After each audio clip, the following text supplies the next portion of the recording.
Assalamualaikum warahmatullahi wabarakatuh. Perkenalkan, nama saya Muhammad Taufik, guru TIK di SMP Budi Mulia Pakisaji. Dalam video ini saya akan menjelaskan tentang komponen-komponen dari sistem komputer yang terdiri dari hardware, software, dan brainware. Hardware. Apa itu hardware? Hardware atau perangkat keras adalah suatu komponen yang ada pada komputer, bisa dilihat secara kasat mata dan mampu disentuh secara fisik. Macam-macam perangkat keras. Yang pertama, CPU, Central Processing Unit, merupakan alat yang berfungsi sebagai pemroses data.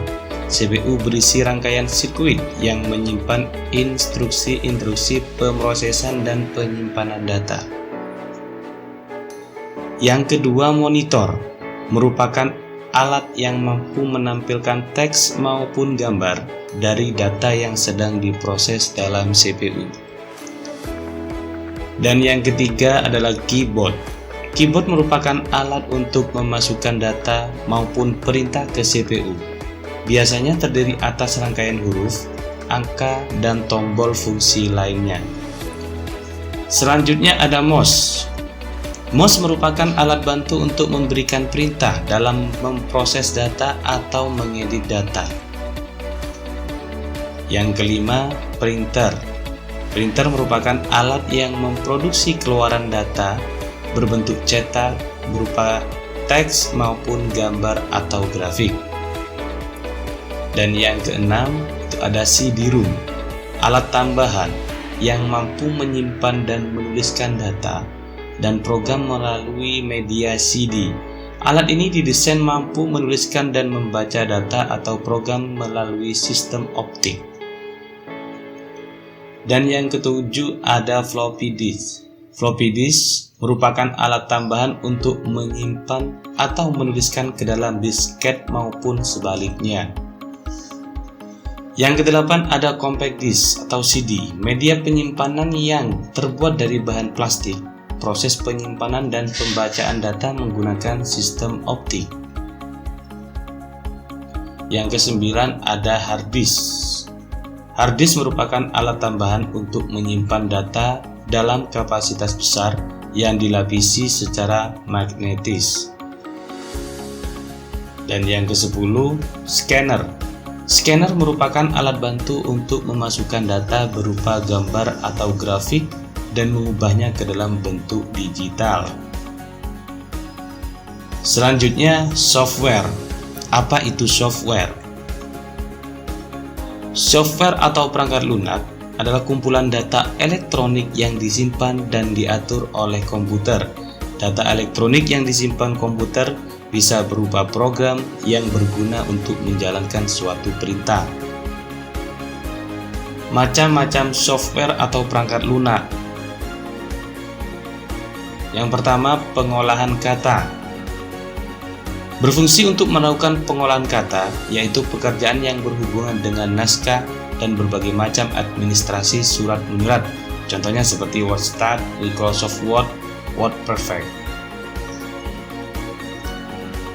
Yang kedua ada pengolahan angka, spreadsheet, berfungsi untuk melakukan pekerjaan yang banyak berhubungan dengan angka-angka, seperti penggunaan perhitungan, laporan keuangan dan grafik, contohnya Microsoft Excel. Dan yang ketiga pengolahan data atau database, berfungsi untuk melakukan pengolahan data. Data tersebut dapat berupa angka, kata atau gabungan angka dan kata, contoh Microsoft Access. Yang keempat ada multimedia.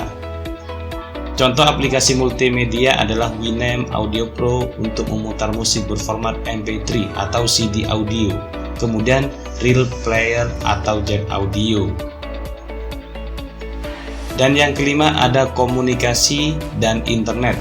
Untuk melakukan komunikasi antara dua komputer atau lebih, contohnya adalah Live Link, PC Anywhere. Aplikasi internet yang umum digunakan adalah untuk browsing, email, chatting seperti Google Chrome, Opera, dan lain-lain.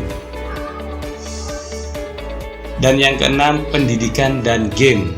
Software untuk membantu memahami suatu pelajaran banyak dikemas dalam bentuk game dengan tujuan agar tidak membosankan. Contohnya adalah PC Globe, Reward, Ready Rabbit, dan lain-lain. Dan yang ketujuh, ada perancangan gambar. Aplikasi yang bersifat khusus diantaranya untuk membantu pekerjaan engineer seperti AutoCAD, gambar struktur, Photoshop, mengolah gambar. 8. Antivirus. Software untuk membasmi virus dari perangkat penyimpanan komputer, contoh MKV, Norton, Smadaf, dan lainnya. Selanjutnya, brainware. Apa itu brainware? Brainware atau bisa disebut sebagai pengguna adalah manusia yang menggunakan atau mengoperasikan komputer. Tanpa adanya brainware, komputer tidak bisa dijalankan. Maka peran brainware di sini sangatlah penting. Macam-macam brainware. Yang pertama ada programmer. Programmer adalah orang yang punya kemampuan dalam bahasa pemrograman, seperti berperan sebagai membuat program yang diperlukan pada sistem komputerisasi. Dan yang kedua ada administrator. Administrator adalah orang yang bertugas mengelola sebuah sistem operasi dan program yang digunakan pada komputer atau jaringan komputer. Dan yang ketiga, operator. Operator adalah orang yang menjalankan sistem operasi dan program dalam perangkat komputer. Misalnya, merawat sistem operasi komputer, menyiapkan data untuk diakses. Sekian video kali ini mengenai komponen-komponen pada sistem komputer. Semoga video ini bermanfaat untuk kalian semua. Assalamualaikum warahmatullahi wabarakatuh.